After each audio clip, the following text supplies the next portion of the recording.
وبه نستعين أما بعد فأعوذ بالله من الشيطان الرجيم بسم الله الرحمن الرحيم يا أيها الذين آمنوا لا تقدموا بين يدي الله ورسوله واتقوا الله إن الله سميع عليم۔ بزرگان محترم اور برادران عزیز، آج میں نے جو آپ کے سامنے قرآن کریم کی تلاوت کی ہے، اس آیت سے یہ حکم نکل رہا ہے کہ اللہ تعالی نے نبی کریم صلی اللہ علیہ وسلم کے واسطے سے جو دین ہمیں عطا فرمایا ہے وہ کامل اور مکمل دین ہے، جس کی صراحت قرآن کریم نے دوسری جگہ فرمائی، الیوم اکملت لکم دینکم واتممت علیکم بنعمتی، آج میں نے تمہارا دین تمہارے لیے مکمل کر دیا اور اپنی نعمت کو تمہارے اوپر کامل کر دیا۔ لہذا کوئی بھی ایسا عمل جو حقیقت میں دین نہیں ہے اور جو عمل حضور صلی اللہ علیہ وسلم کے زمانے میں نہیں تھا اور حضور صلی اللہ علیہ وسلم نے اس کی تلقین نہیں فرمائی تھی اور قرآن کریم میں اس کا حکم نہیں آیا یا صحابہ کرام رضوان اللہ تعالی علیہم اجمعین نے اس کو اختیار نہیں کیا تھا، ایسے نئے عمل کو دین کا حصہ سمجھ کر شروع کر دیں اور اس عمل کو واجب یا سنت قرار دیں یا اس عمل کے ترک کرنے والے پر ملامت شروع کر دیں، یہ طرز عمل بھی حضور صلی اللہ علیہ وسلم سے آگے بڑھنے کے مرادف ہے، جس کی اس آیت میں ممانعت کی گئی ہے۔ دیکھیے، بہت سی چیزیں ایسی ہیں جو حضور صلی اللہ علیہ وسلم کے عہد مبارک میں نہیں تھی، نہ ان کا رواج تھا، لیکن زمانے کے حالات کی تبدیلی کی وجہ سے وہ چیزیں وجود میں آئیں اور لوگوں نے ان سے فائدہ اٹھانا شروع کر دیا۔ مثلا حضور اقدس صلی اللہ علیہ وسلم کے زمانے میں بجلی نہیں تھی، آج ہمارا بجلی کے بغیر گزارا نہیں ہوتا۔ اس زمانے میں پنکھے نہیں تھے، آج ہمارا پنکھے کے بغیر گزارا نہیں ہوتا۔ اس زمانے میں ایسیاں اور کولر نہیں تھے، آج ہمارا کولر اور اے سی کے بغیر گزارا نہیں ہوتا۔ اس زمانے میں فریج نہیں تھا، آج ہمارا فریج کے بغیر گزارا نہیں ہوتا۔ اس زمانے میں گھوڑے اور اونٹوں پر سفر ہوتا تھا، آج موٹروں کی، بسوں کی، ریلوے اور ہوائی جہازوں کی بھرمار ہے، ان کے بغیر گزارا نہیں۔ لیکن یہ سب چیزیں ایسی ہیں کہ کوئی ان کو دین کا حصہ نہیں سمجھتا۔ مثلا کوئی شخص یہ نہیں کہتا کہ پنکھا چلانا سنت ہے، کوئی شخص یہ نہیں کہتا کہ بجلی جلانا واجب ہے اور شرعی اعتبار سے ضروری ہے، کوئی شخص یہ نہیں کہتا کہ ریل میں سفر کرنا سنت ہے یا مستحب ہے یا واجب ہے۔ لہذا کوئی شخص ان چیزوں کو دین کا حصہ نہیں سمجھتا، بلکہ ضرورتوں کو پورا کرنے کے لیے نئے نئے طریقے وجود میں آتے رہتے ہیں، اس لیے شریعت نے بھی ان پر کوئی پابندی نہیں لگائی۔ ان سب چیزوں کو استعمال کرنا شرعاً جائز ہے، لیکن کوئی نیا کام انسان اس خیال سے شروع کرے کہ یہ دین کا حصہ ہے، یا یہ سوچے کہ یہ کام واجب ہے یا سنت ہے یا فرض ہے یا مستحب ہے یا یہ کام ثواب کا کام ہے، حالانکہ وہ کام نہ تو حضور اقدس صلی اللہ علیہ وسلم نے کیا، نہ آپ نے اس کا حکم دیا اور نہ صحابہ کرام نے وہ کام کیا، جس کا مطلب یہ ہے کہ دین کے معاملے میں ہم حضور اقدس صلی اللہ علیہ وسلم سے آگے بڑھنا چاہتے ہیں۔ استغفر اللہ۔ شریعت میں اسی کا نام بدعت ہے۔ بدعت کے لفظی معنی ہے نئی چیز، لہذا لغت کے اعتبار سے یہ پنکھا بھی بدعت ہے، یہ بجلی بھی بدعت ہے،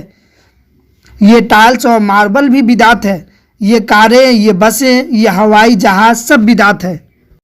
لیکن شریعت کی اصطلاح میں بدعت اس نئے کام کو کہا جاتا ہے جس کا حکم نہ قرآن کریم نے دیا ہو، نہ ہی سنت سے اس کا ثبوت ہو، اور نہ صحابہ کرام نے اس پر عمل کیا ہو اور نہ ہی اس کی تلقین کی ہو۔ ایسے کام کو شریعت کی اصطلاح میں بدعت کہا جاتا ہے۔ بدعت کے بارے میں جناب رسول اللہ صلی اللہ علیہ وسلم نے ارشاد فرمایا، کل محدثۃ بدعہ وکل بدعۃ ضلالہ، یعنی ہر وہ نیا کام جو دین میں پہلے داخل نہیں تھا اور نہ دین کا حصہ تھا، آج اس کو دین میں داخل کر دیا گیا، وہ بدعت ہے، اور ہر بدعت گمراہی ہے، اور ہر گمراہی جہنم میں لے جانے والی ہے۔ بدعت گمراہی کیوں ہے؟ اس لیے کہ بدعت میں اگر غور کیا جائے تو یہ نظر آئے گا کہ جو شخص بدعت کو اختیار کرنے والا ہے وہ در حقیقت یہ سمجھتا ہے کہ اللہ اور اللہ کے رسول نے جو دین ہمیں دیا تھا وہ ادھورا اور ناقص تھا، آج میں نے اس میں اس عمل کا اضافہ کر کے اس کو مکمل کر دیا۔ گویا کہ عملی طور پر بدعت کے ذریعے یہ دعویٰ کر رہا ہے کہ میں اللہ اور اس کے رسول سے آگے نکل جاؤں۔ جو چیز دین میں داخل کی جاتی ہے بظاہر دیکھنے میں وہ ثواب کا کام معلوم ہوتی ہے، عبادت لگتی ہے، لیکن چونکہ وہ عبادت اللہ اور اس کے رسول کے بتائے ہوئے طریقے کے مطابق نہیں ہوتی، اس لیے وہ عبادت بدعت ہے اور بدعت گمراہی ہے۔ جتنی بدعات ہوتی ہے ان میں براہ راست گناہ کا کام نہیں ہوتا، لیکن چونکہ اس عمل کو کسی اتھارٹی کے بغیر دین کے اندر شامل کر دیا گیا، اس عمل کے بارے میں ہمارے پاس قرآن کی اور سنت کی کوئی اتھارٹی نہیں تھی، بلکہ ہم نے اپنی طرف سے اس کو دین میں داخل کر دیا، اس لیے وہ بدعت بن گئی۔ مثلا بعض لوگوں نے 15 تاریخ کو شب برات کی رات میں شب برات منانا شروع کر دیا، یعنی شب برات میں لوگوں کے لیے ایک نماز کا خاص طریقہ مقرر کر دیا، وہ یہ کہ ایک ہی تحریمہ اور ایک سلام کے ساتھ 100 رکعتیں نماز نفل پڑھیں، اور ہر رکعت میں خاص صورتوں کا پڑھنا مقرر کر دیا کہ پہلی رکعت میں فلاں صورت پڑھی جائے، دوسری رکعت میں فلاں صورت پڑھی جائے، اور تیسری رکعت میں فلاں صورت پڑھی جائے، وغیرہ وغیرہ۔ ایک زمانے میں یہ طریقہ اتنی شہرت اختیار کر گیا تھا کہ جگہ جگہ باقاعدہ جماعت کے ساتھ 100 رکعتیں پڑھی جا رہی تھی۔ اگر کوئی شخص یہ 100 رکعتیں نہیں پڑھتا تو اس کو برا کہا جاتا کہ اس نے شب برات نہیں منائی۔ اب آپ دیکھیں کہ جو شخص شب برات میں 100 رکعتیں پڑھ رہا ہے، کیا وہ کوئی چوری کر رہا ہے یا ڈاکے ڈال رہا ہے یا وہ بدکاری کر رہا ہے؟ نہیں، بلکہ وہ تو اللہ کے سامنے کھڑا ہو کر اللہ کا ذکر کر رہا ہے، رکوع اور سجدے کر رہا ہے۔ لیکن تمام علماء امت نے فرمایا یہ عمل گناہ ہے اور بدعت ہے اور ناجائز ہے، اس لیے کہ اس نے اپنی طرف سے دین میں ایک چیز کا اضافہ کر دیا جو دین کا حصہ نہیں تھا، لہذا یہ عمل بدعت ہو گیا اور گناہ ہو گیا۔ اگر ان سے پوچھا جائے کہ بھائی تم یہ جو عمل کر رہے ہو اس کا نہ قرآن کریم میں کہیں ذکر ہے نہ حدیث شریف میں اس کا کہیں ذکر ہے، یہ عمل تو بدعت ہے، یہ کیسے جائز ہو گیا؟ تو وہ لوگ جواب میں کہیں گے کہ ہم کوئی گناہ کر رہے ہیں یا ہم کوئی چوری کر رہے ہیں یا ہم کوئی ڈاکہ ڈال رہے ہیں، بلکہ ہم تو قرآن کریم پڑھ رہے ہیں، اللہ کے سامنے سجدے کر رہے ہیں، ہم اللہ کی تسبیح کر رہے ہیں، کوئی گناہ کا کام تو نہیں کر رہے ہیں۔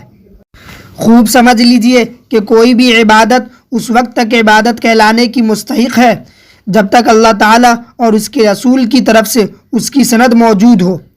اور جس عبادت کی بھی اللہ تعالیٰ کی طرف سے اور اس کی رسول کی طرف سے سند موجود نہ ہو تو وہ عبادت نہیں بلکہ وہ بدعت ہے۔ اس کی مثال یوں سمجھے کہ اللہ تعالیٰ نے ہم پر 5 نمازیں فرض فرمائی اور ہر نماز کی رکعتوں کی تعداد متعین فرمائی کہ فجر میں 2 رکعت فرض پڑھو اور ظہر، عصر اور عشاء میں 4 رکعتیں فرض پڑھو اور مغرب میں 3 رکعت پڑھو۔ اب اگر کوئی آدمی یہ سوچے کہ یہ 3 رکعتوں کی تعداد تو اچھی نہیں معلوم ہوتی، لہذا مغرب میں 3 کے بجائے 4 رکعت پڑھوں گا۔ اب اگر کوئی شخص مغرب کی 3 رکعت کے بجائے 4 رکعت پڑھ لے تو کیا اس نے کوئی ڈاکہ ڈالا، کوئی چوری کی، کیا اس نے کوئی بدکاری کی؟ نہیں۔ کیا اس نے کوئی شراب پی؟ نہیں، بلکہ اس نے تو 1 رکعت زیادہ پڑھ لی، اس میں اللہ تعالیٰ کی حمد و ثنا کی، 1 رکوع زیادہ کیا، 2 سجدے زیادہ کیے اور اس میں اللہ تعالیٰ کی تسبیح زیادہ کی۔ لیکن اس شخص نے جو یہ 4تھی رکعت اپنی طرف سے زیادہ پڑھ لی، اس کا نتیجہ یہ ہوگا کہ ثواب زیادہ ملنے کے بجائے یہ 1 رکعت پہلی 3 رکعت کو بھی لے ڈوبے گی اور اس کی نماز نہیں ہوگی، اس لیے کہ نبی کریم صلی اللہ علیہ وسلم کی طرف سے مغرب کی نماز کا جو طریقہ بتایا گیا تھا اس طریقے سے ہٹ کر اس نے اپنے طریقے سے نماز پڑھ لی اور اس طریقے کو دین کا حصہ سمجھ کر اس کو دین میں داخل کر لیا۔ اسی کا نام بدعت ہے۔ یاد رکھیے، دین نام ہے اس بات کا کہ اللہ اور اللہ کے رسول نے جس کام کا جس درجے میں ہمیں حکم دیا ہے بس اسی درجے میں اس کی اتباع کی جائے اور اس پر عمل کیا جائے۔ اگر اس سے آگے یا پیچھے ہٹو گے تو وہ دین نہیں، اور اگر دین سمجھ کر اس کو اختیار کر رہے ہو تو یہی بدعت ہے۔ جیسے رمضان میں ہم روزہ رکھتے ہیں، روزے کے لیے صبح سحری کھاتے ہیں، سارا دن بھوکے رہتے ہیں، اور جب آفتاب غروب ہو جاتا ہے تو افطار کر لیتے ہیں۔ شریعت کا حکم یہ ہے کہ جب آفتاب غروب ہو جائے تو افطار کرنے میں جلدی کرو، افطار کرنے میں دیر مت کرو۔ اب سوال یہ پیدا ہوتا ہے کہ افطار کرنے میں جلدی کیوں کرے؟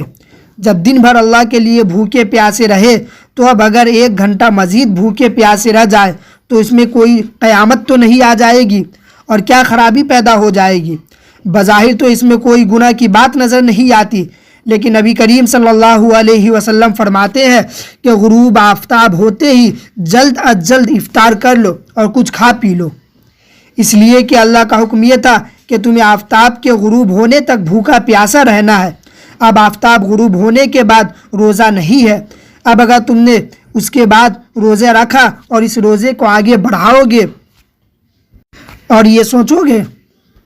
کہ 1 گھنٹے کے بعد افطار کروں گا، تو اس کا مطلب یہ ہے کہ روزے کی جو میعاد اور جو ٹائم اللہ اور اللہ کے رسول نے مقرر کی تھی تم نے اپنی طرف سے اس میں اضافہ کر دیا۔ یہ اتباع نہیں ہوئی۔ اتباع تو یہ ہے کہ جب وہ کہے کہ مت کھاؤ تو نہ کھاؤ، جب وہ کہے کہ کھا لو تو کھا لو، جب وہ کہے کہ عبادت کرو تو عبادت کر لو، اور جب وہ کہے کہ عبادت سے رک جاؤ تو رک جاؤ۔ یہ ہے اللہ اور اس کے رسول کی اطاعت۔ یا مثلا روزہ رکھتے ہوئے رمضان کا پورا مہینہ گزر گیا، اور روزے رکھنے کی اتنی فضیلت ہے کہ جو شخص رمضان کے روزے رکھے اللہ تعالیٰ اس کے اگلے پچھلے گناہ معاف فرما دیتے ہیں۔ اور روزے کی یہ فضیلت ہے کہ روزہ رکھنے کی وجہ سے اس کے منہ سے جو بو آ رہی ہے اللہ تعالیٰ کو وہ بو مشک و عنبر سے زیادہ پسندیدہ ہے۔ لیکن جب عید کا دن آ گیا تو اب اگر کسی نے روزہ رکھ لیا تو وہی روزہ جو رمضان میں بڑے اجر و ثواب کا موجب تھا اب الٹا عذاب کا موجب بن جائے گا۔ حالانکہ اگر کوئی شخص عید کے دن روزہ رکھ لے تو بظاہر کوئی گناہ نظر نہیں آتا، کیونکہ وہ روزہ رکھ کر ایک عبادت ہی انجام دے رہا ہے۔ لیکن چونکہ وہ شخص اللہ اور اللہ کے رسول کے بتائے ہوئے طریقے کے خلاف عبادت کر رہا ہے، لہذا وہ عبادت نہیں بلکہ وہ گناہ ہے، اس پر عذاب ہوگا۔ تو دین نام ہے اتباع کا۔ اب اگر کوئی شخص دین میں کوئی نیا طریقہ جاری کر کے اس کا نام عبادت رکھ دے اور اس کو دین کا حصہ قرار دے دے اور اس کو سنت کہے اور اس کی طرف لوگوں کو دعوت دے، اور اگر کوئی شخص اس پر عمل نہ کرے تو اس پر لعن طعن کرے اور ملامت کرے اور یہ کہے کہ یہ شخص بے دین ہے، یہ طرز عمل اس کو بدعت بنا دیتا ہے، اور بدعت ہونے کے نتیجے میں وہ ثواب کا کام ہونے کے بجائے الٹا گناہ کا کام بن جاتا ہے۔ اس لیے وہ شخص دین میں اپنی طرف سے اضافہ کر کے گویا اللہ اور اللہ کے رسول سے آگے بڑھنے کی کوشش کر رہا ہے،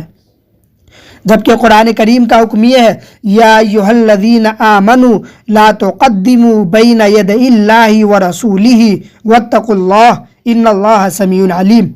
اے ایمان والو، اللہ اور اس کے رسول سے آگے بڑھنے کی کوشش نہ کرو، جس حد پر انہوں نے رہنے کے لیے کہا ہے اسی حد پر رہو، اللہ سے آگے نہ بڑھو، اگر آگے بڑھو گے تو تم بدعت کے مرتکب ہو جاؤ گے۔ اسی طریقے سے سفر کی حالت میں اللہ تعالیٰ نے رکعتوں کی تعداد کم فرما دی اور یہ حکم دیا کہ شرعی سفر کے دوران 4 فرضوں کے بجائے 2 فرض پڑھو۔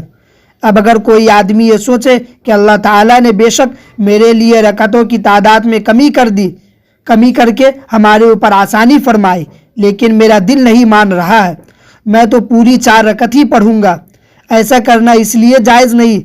حالانکہ اگر وہ شخص 2 رکعتیں زائد پڑھ رہا ہے تو وہ کوئی گناہ نہیں کر رہا ہے بلکہ اللہ تعالیٰ کی عبادت میں اضافہ کر رہا ہے، لیکن چونکہ وہ اللہ اور اللہ کے رسول کے حکم کے خلاف عبادت کر رہا ہے اس وجہ سے ناجائز اور گناہ ہے، اور اللہ کے یہاں اس پر پکڑ کی جائے گی کہ ہم نے تم سے 2 رکعتیں پڑھنے کو کہا تھا، تم نے 4 رکعت کیوں پڑھی۔ معلوم ہوا کہ دین نام ہے اللہ اور اللہ کے رسول کی اتباع کا۔ وہ جب کم پڑھنے کا حکم دے تو کم پڑھو، جب وہ زیادہ کا حکم دے تو زیادہ پڑھو۔ لیکن اپنی طرف سے اس کے اندر کمی زیادتی تمہارے لیے جائز نہیں۔ یہ نقطہ اس لیے سمجھنا ضروری ہے کہ آج ہمارے معاشرے میں بے شمار طریقے دین کے نام پر جاری کر دیے گئے ہیں، اور اس طرح جاری کر دیے ہیں گویا کہ وہ دین کا لازمی حصہ ہے۔ اگر کوئی شخص وہ کام نہ کرے تو وہ ملامتی ہے، اس پر لعنت و ملامت کی جاتی ہے، اس پر طعن و تشنیع کی جاتی ہے، اس کو برا سمجھا جاتا ہے، اور اس کو ایک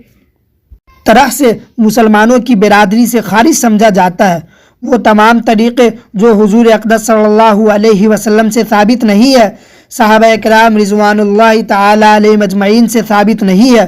اور ان کو دین کا حصہ بنا لیا گیا ہے، وہ سب بدعات ہے، وہ سب بدعات ہے کی فہرست میں شامل ہے۔ اور یہ آیت کریمہ جو میں نے آپ کے سامنے تلاوت کی، یہ ان کی ممانعت کر رہی ہے کہ اللہ اور اس کے رسول سے آگے بڑھنے کی کوشش مت کرو۔ مثلا شب برات میں حلوہ پکانا چاہیے، یہ حلوہ شب برات کا لازمی حصہ بن گیا ہے، اگر حلوہ نہیں پکا تو شب برات ہی نہیں ہوئی۔ یا مثلا رجب میں کنڈے ہوتے ہیں، اگر کوئی شخص کنڈے نہ کرے تو وہ ملامتی ہے، وہ ہمارے اسلام سے خارج ہے، اس پر طرح طرح کی طعن و تشنیع کی جاتی ہے۔ اب اگر ان سے پوچھا جائے کہ کیا کنڈے کا حکم قرآن کریم میں کہیں آیا ہے، یا حضور اقدس صلی اللہ علیہ وسلم نے حدیث مبارکہ میں اس کا ارشاد فرمایا ہے، یا صحابہ کرام نے اس پر عمل کیا تھا، کوئی ثبوت نہیں، بس اپنی طرف سے ایک طریقہ جاری کر کے اس کو اس طرح لازم قرار دے دیا گیا ہے کہ اگر کوئی نہ کرے تو وہ لعنت و ملامت کا مستحق ہے، اس کو بدعت کہتے ہیں۔ اب اگر ان سے یہ کہا جائے یہ عمل تو بدعت ہے، تو جواب میں کہا جاتا ہے ہم کوئی گناہ کا کام کر رہے ہیں، ہم کوئی چوری کر رہے ہیں، ہم کوئی ڈاکہ ڈال رہے ہیں، بلکہ اپنے گھر ہی کے آٹے سے یہ پوریاں بنا رہے ہیں اور یہ حلوہ بنا رہے ہیں اور اس کو محلہ میں تقسیم کر رہے ہیں، اس میں گناہ کی کیا بات ہوئی؟ ارے بھائی، تم روزانہ پوری پکاؤ، روزانہ حلوہ بناؤ اور اس کو تقسیم کرو، کوئی گناہ کی بات نہیں، لیکن اس کو دین کا لازمی حصہ قرار دینا اور یہ کہنا کہ جو شخص یہ کام نہیں کر رہا ہے وہ ملامت کا مستحق ہے، تمہارا یہ طرز عمل اس کو بدعت بنا دیتا ہے، جس کے بارے میں حضور اقدس صلی اللہ علیہ وسلم نے فرمایا کل محدثۃ بدعہ وکل بدعۃ ضلالہ۔ اور جو شخص اس عمل کو کسی اتھارٹی کے بغیر دین کا حصہ بناتا ہے، وہ شخص اپنے آپ کو اللہ اور اس کے رسول سے آگے بڑھانے کی کوشش کر رہا ہے، جس کی اس آیت میں ممانعت کی گئی ہے کہ اللہ اور اس کے رسول سے آگے بڑھنے کی کوشش مت کرو۔ شریعت نے اس بات کی اجازت دی ہے کہ اگر کسی شخص کا انتقال ہو جائے تو اس کے رشتہ دار اس کے لیے ایصال ثواب کرے، کوئی بھی نیک عمل کر کے اس کا ثواب اس کو پہنچائے۔ اتنی بات نبی کریم صلی اللہ علیہ وسلم کی حدیث سے بھی ثابت ہے، مثلا قرآن کریم کی تلاوت کے ذریعے کسی کو ثواب پہنچائے، نفل عبادتیں پڑھ کر کسی کو ثواب پہنچائے، تسبیحات پڑھ کر ثواب پہنچائے، حج کر کے ثواب پہنچائے، روزہ رکھ کر ثواب پہنچائے، طواف کر کے ثواب پہنچائے، عمرہ کر کے ثواب پہنچائے، یہ تمام کی تمام چیزیں سب کی سب جائز ہے، اور نبی کریم صلی اللہ علیہ وسلم سے اس طرح ایصال کرنا ثابت ہے، لیکن اس ایصال ثواب کے لیے شریعت نے کوئی خاص طریقہ مقرر نہیں کیا ہے کہ بس اسی طریقے سے کرنا ہوگا، بلکہ سہولت کے ساتھ آدمی کو جس عبادت کا موقع ہو اس عبادت کے ذریعے ایصال ثواب کر دے۔ مثلا کسی کو تلاوت کے ذریعے ایصال ثواب کرنے کا موقع ہے تو وہ تلاوت کے ذریعے ایصال ثواب کر دے، اگر نفلیں پڑھ کر ایصال ثواب کرنے کا موقع ہے تو نفلیں پڑھ کر ایصال ثواب کر دے، بس اخلاص کے ساتھ ایصال ثواب کر دے۔ شرعاً ایصال ثواب کے لیے نہ تو کوئی دن مقرر ہے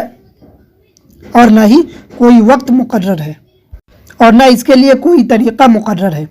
لیکن لوگوں نے یہ طریقہ اپنی طرف سے مقرر کر لیا کہ مرنے کے تیسرے دن سب کا جمع ہونا ضروری ہے، اس دن سب مل کر قرآن خوانی کریں گے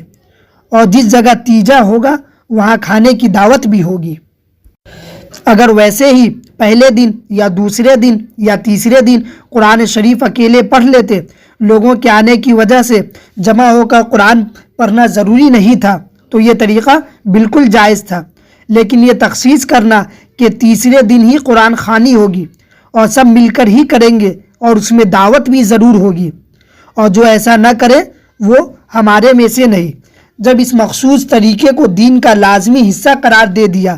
اس کے بغیر دین مکمل نہیں، اور اگر کوئی یہ عمل نہ کرے تو عمل نہ کرنے کے نتیجے میں اس کو طعن و تشنیع کی جاتی ہے، اس کو گناہ قرار دیا جاتا ہے، تو یہی چیز اس عمل کو بدعت بنا دیتی ہے۔ یہاں تک کہ اگر کسی میت کا تیجا نہ ہو تو کہنے والے اس میت کو طعنہ دیتے ہوئے کہتے ہیں مر گیا مردود نہ فاتحہ نہ درود۔ کیا کہتے ہیں؟ مر گیا مردود نہ فاتحہ نہ درود۔ اس طرح اس میت کو طعنہ ہو رہا ہے جو بیچارہ دنیا سے چلا گیا، بس لازمی سمجھنے اور طعنہ دینے نے اس عمل کو بدعت بنا دیا، ورنہ ضروری سمجھے بغیر جس دن چاہو اصال ثواب کر لو، پہلے دن کر لو، دوسرے دن کر لو، تیسرے دن کر لو، چوتھے دن کر لو، پانچویں دن کر لو، مگر یہ تیجا، یہ 10واں، یہ 40واں، یہ سب بدعت ہے۔ اسی طرح ہمارے یہاں یہ عام دستور ہے کہ عید کے دن عید کی نماز کے بعد آپس میں گلے ملتے ہیں اور معانقہ کرتے ہیں۔ اب معانقہ کرنا کوئی گناہ کا کام نہیں، جائز ہے، لیکن گلے ملنا اس وقت سنت ہے جب کوئی شخص سفر سے آیا ہے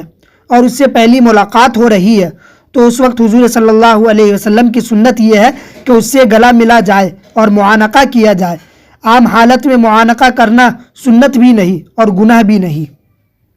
مثلا ایک مسلمان بھائی آپ سے ملنے کے لیے آیا، آپ کا دل چاہا کہ اس سے گلے ملوں، آپ نے اسے گلے سے لگا لیا، تو اس میں کوئی حرج نہیں اور اس میں کوئی گناہ نہیں، اور نہ یہ عمل سنت ہے۔ اگر کوئی شخص یہ سمجھے کہ عید کے روز عید کی نماز کے بعد گلے ملنا حضور اقدس صلی اللہ علیہ وسلم کی سنت ہے، یا یہ عمل دین کا حصہ ہے، یا اگر گلے نہ ملے تو گویا کہ عید ہی نہ ہوئی، یا گناہ کا ارتکاب ہو گیا، یا دین میں خلل واقع ہو گیا۔ اگر اس عقیدے کی وجہ سے کوئی شخص عید کے دن گلے مل رہا ہے تو گلے ملنا بھی بدعت اور ناجائز ہے۔ اگر سادہ طریقے سے صرف اپنی خوشی کے اظہار کے لیے گلے مل رہا ہے تو ٹھیک ہے، اس میں کوئی حرج نہیں، لیکن اس کو سنت سمجھنا اور اس کو عید کا لازمی حصہ قرار دینا اس عمل کو بدعت بنا دیتا ہے۔ اسی طرح فرض نماز کے بعد دعا کرنا نبی کریم صلی اللہ علیہ وسلم سے ثابت ہے۔ حضور اقدس صلی اللہ علیہ وسلم نماز کے بعد دعا فرمایا کرتے تھے، لیکن حضور اقدس صلی اللہ علیہ وسلم کے عہد مبارک میں دعا اس طرح ہوتی تھی کہ حضور اقدس صلی اللہ علیہ وسلم اپنے طور پر دعا فرما رہے ہیں اور صحابہ کرام اپنے طور پر دعا فرما رہے ہیں۔ آج کل دعا کا یہ جو طریقہ رائج ہو گیا ہے کہ امام دعا کے الفاظ کہتا ہے اور باقی لوگ اس پر آمین کہتے ہیں، یہ طریقہ روایت میں کہیں حضور اقدس صلی اللہ علیہ وسلم سے ثابت نہیں، لیکن یہ طریقہ ناجائز بھی نہیں ہے۔ حضور اقدس صلی اللہ علیہ وسلم نے اس کو ناجائز بھی نہیں کہا۔ اس لیے اگر کوئی شخص یہ طریقہ اختیار کرے تو کوئی گناہ نہیں، لیکن اگر کوئی شخص دعا کے اس طریقوں کو لازمی قرار دے اور اس کو نماز کا ضروری حصہ بتائے اور اس طریقے پر دعا نہ کرنے والوں پر طعن و تشنیع کرے تو اس صورت میں یہ عمل بدعت ہو جائے گا۔ اسی طریقے سے آپ مسجدوں میں دیکھ سکتے ہیں کہ اگر کوئی شخص سلام پھیرنے کے بعد دعا سے پہلے مسجد سے نکلنے لگے تو لوگ اسے اس طرح دیکھتے ہیں جیسے اس نے کوئی گناہ کا ارتکاب کر دیا۔ تو لوگوں کے دلوں میں یہی ہے کہ دعا مانگنا بھی ضروری ہے، حالانکہ آپ امام کے تابع صرف تکبیر تحریمہ یعنی اللہ اکبر سے لے کر سلام پھیرنے تک آپ امام کے تابع ہیں اور امام کی اتباع ضروری ہے۔ سلام کے بعد آپ چاہے امام کے ساتھ دعا میں شریک ہو سکتے ہیں، یا آپ اپنا تنہا دعا کر سکتے ہیں، یا پوری نماز کے بعد ایک ہی مرتبہ دعا کر سکتے ہیں، آپ جس طرح چاہیں دعا کر سکتے ہیں۔ لیکن اگر ہم نے نماز کے بعد امام کو دعا کرانا لازم سمجھ لیا اور نماز کا ضروری حصہ قرار دے دیا ہے تو یہی بدعت ہے۔ اسی طریقے سے جب لوگوں سے یہ کہا جاتا ہے کہ تیجا کرنا بدعت ہے، 40واں کرنا بدعت ہے، تو جواب میں عام طور پر لوگ یہی کہتے ہیں ہم کوئی گناہ کا کام تو نہیں کر رہے ہیں، بلکہ ہم تو قرآن شریف پڑھ رہے ہیں اور لوگوں کی دعوت کر رہے ہیں، اور نہ قرآن شریف پڑھنا گناہ ہے اور نہ لوگوں کی دعوت کرنا گناہ ہے۔ بے شک یہ دونوں کام گناہ نہیں، بشرطے ان کو لازم سمجھنا کہ اگر کوئی شخص اس میں شریک نہ ہو تو اس کو طعن و تشنیع کرنا یہ گناہ کا کام ہے۔ اگر آپ اس کو لازم نہیں سمجھ رہے ہیں اور اگر کوئی شخص اس میں شریک نہیں ہوتا تو اس کو برا بھلا نہیں کہہ رہے ہیں تو پھر ایسا کرنا جائز ہے۔ اس عمل کو دین کا حصہ مت سمجھو تو پھر بے شک یہ جائز ہے۔ جو آیت کریمہ میں نے تلاوت کی اس کے معنی یہ ہے کہ اللہ اور اس کے رسول سے آگے بڑھنے کی کوشش مت کرو۔ اس مفہوم میں یہ سب بدعات بھی داخل ہے کہ اپنی طرف سے کوئی طریقہ گھڑ کر اس کو لازم قرار دے دیا جائے اور جو شخص وہ طریقہ اختیار نہ کرے اس پر طعن و تشنیع کی جائے۔ اسی طرح قبروں پر پھولوں کی چادر چڑھانا بدعت میں داخل ہے۔ دیکھیے ویسے ہی آپ کا دل چاہا کہ میں اپنے باپ کی قبر پر چادر چڑھاؤں، چنانچہ اس کو دین کا حصہ اور ثواب سمجھے بغیر آپ نے چادر چڑھا دی تو یہ جائز ہے، لیکن اس کو دین کا حصہ قرار دینا اور باعث اجر و ثواب قرار دینا اور اگر کوئی شخص نہ چڑھائے تو اس پر طعن و تشنیع کرنا اور یہ کہنا کہ اس نے میت کی تعظیم میں کوتاہی کا ارتکاب کیا، یہ چیزیں اس عمل کو بدعت بنا دیتی ہے۔ جو چیز جس حد میں نبی کریم صلی اللہ علیہ وسلم نے مقرر فرمائی ہے اس کو اس حد تک کرنا جائز ہے اور اس حد سے آگے بڑھانا، مثلا جو عمل مستحب ہے اس کو سنت کا درجہ دینا اور جو عمل سنت ہے اس کو واجب کا درجہ دینا، یہ سب بدعات میں داخل ہے اور اس آیت میں لا تقدموا بین یدی اللہ ورسولہ کی ممانعت کے تحت داخل ہے۔ یہ بدعت کا مختصر مفہوم ہے جس کا حکم اس آیت کریمہ سے نکل رہا ہے۔ اللہ تعالیٰ اپنی رحمت سے ہمارے دلوں میں صحیح بات اتار دے اور دین کا صحیح مطلب ہماری سمجھ میں آ جائے، دین کی صحیح تشریح اور صحیح تعبیر ہماری سمجھ میں آ جائے اور ہماری زندگی اللہ تبارک و تعالیٰ کی رضا کے مطابق گزرنے والا ہو جائے۔ اللہ تبارک و تعالیٰ سے دعا کرے، آمین۔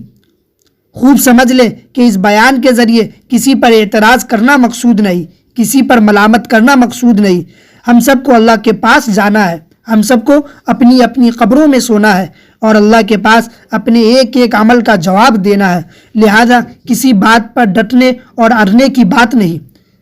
یہ طریقہ تو ہمارے باپ دادا سے چلا آ رہا ہے، لہذا اس کو کیسے چھوڑے۔ اللہ تعالیٰ ہمارے دل میں یہ بات ڈال دے کہ جو دین کا صحیح راستہ ہے